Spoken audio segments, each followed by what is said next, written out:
बहिना राखी के त्योहार साल में आवेला एक बार। भैया राखी के त्योहार साल में आवेला एक बार। रक्षा बंधन भाई बहन के त्योहार। रक्षा बंधन बाटे भाई बहन के प्यार।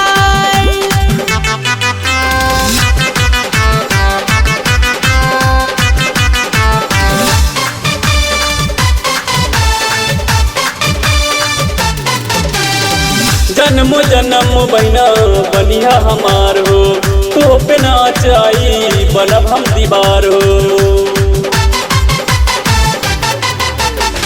हम बहिना के तोरा जैसन भाई चाही, प्यार तू देते रहिया कुछ न और चाही, बुझला। कम होई न तो से प्यार, रक्षा करब हम तोहार।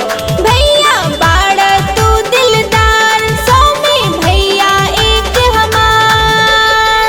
रक्षा बंधन भाई बहन के त्योहार। रक्षा बंधन बाटे भाई बहन के प्यार।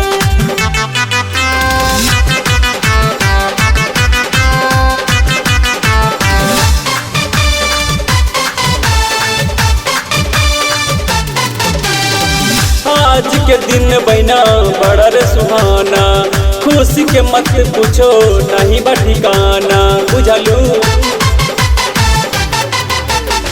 हमारी उम्र भैया लग जाई तो के, हंसते तू रहिया भैया गम न होके।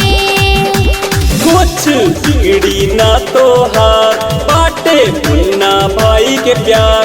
कुछ बिगड़ी ना तोहार, बाटे अंशु बहन के प्यार। रक्षा बंधन बाटे भाई बहन के प्यार।